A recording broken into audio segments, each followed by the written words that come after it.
Welcome to lensdiaries.com. This is our second of the photo critique series that we're going to be trying to do on a weekly basis from submitted from our registered members. And keep in mind, registration is free. The photo that we're going to be talking today is this photo here on the left, which is sent to us by Jason Inman.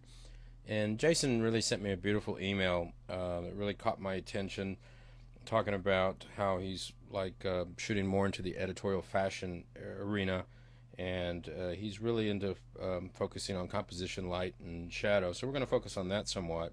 He also stated that he likes to worry about it later in Photoshop. Now that little part of the email I'm not too crazy about, so just a little advice for anybody that don't get into the mode that I'll take care of the rest of it in Photoshop. Try to get it all done in the camera. Always get it done in the camera. Post-production just slows you down. It's just more work. But when I looked at this photo and I looked at the email that displayed a lot of passion that Jason was sent me, I decided I'm going to go check out his website there at imagine.ca. And when I was going through his website, I saw actually a better image than the one he submitted to me. I'm going to go ahead and critique the image that he submitted, then I'm going to refer to the image on the right that's on his website, which I think is a much better image. And I'm going to give you the reasons why. When you sit here and you take a look at this image that he sent, the first thing that's going to catch your eye is going to be this, looks like a butterfly, little hair piece there in the model's, in the subject's hair.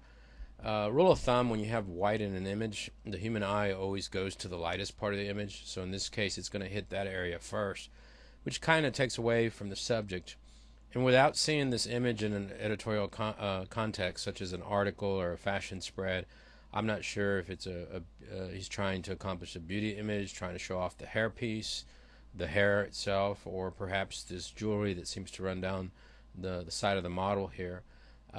So based on his email, I'm going to take a look at it more from an editorial standpoint, a fashion editorial.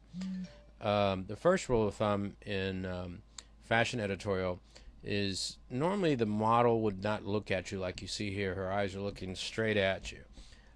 If you were trying to sell this hair piece, her hair, or this jewelry piece, you don't really want that eye contact with the viewer, because the first thing that we do is when somebody looks at us, we look back at them, and if you took this white hair piece out, you immediately are going to be sucked into the model's eyes here. And if I'm trying to sell, say, this jewelry, that takes away from it.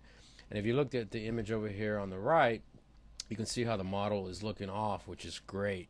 And actually the white hair piece doesn't bother me. It kind of adds to it when you see all this beautiful sunset in the background and the water, and what appears to be I guess like a little beach scene, and the way the light is striking the image. I mean, this is a gorgeous image on the right. I like it more. I actually even like all this open space, which I don't traditionally. I always tell everybody to crop tight, but the open space is great. But back to the original image. A couple of things that bother me with this image is the way her hands are. When you look at her hands here, it's almost like it's in essence, almost like a protrusion of the, or an extension of the breast, of the chest of the model, and that's not what this image is about. The crop is nice. It's got a beautiful diagonal that runs down the side of her body. You have a diagonal with an arm there. You have another diagonal here. You have another diagonal there. So there's plenty of diagonals that are shown in this image. Even the diagonals of her face, both what's created right here by where the look appears to be like split lighting, as well as the chin, as well as the way the hairstyle is, and as well as the hair piece, all the diagonals. I love the selection of the depth of field. He obviously used a longer lens because this is all out of focus, all this area in here, and that really helps keep your focus on the subject. What keeps drawing me to these hands, besides them sticking out, is the fact that they're very bright. Again, the human eye goes to the bright parts of the images, so we go from here to here to here to here. And when in essence, if we knew what the real focus was, we just got too much going on.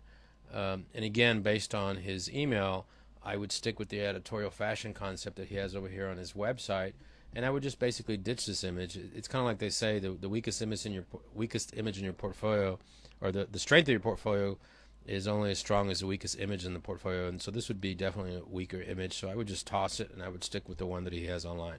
Well, thank you very much. Hope you enjoyed it, and we'll talk to you on the next photo critique. Thank you.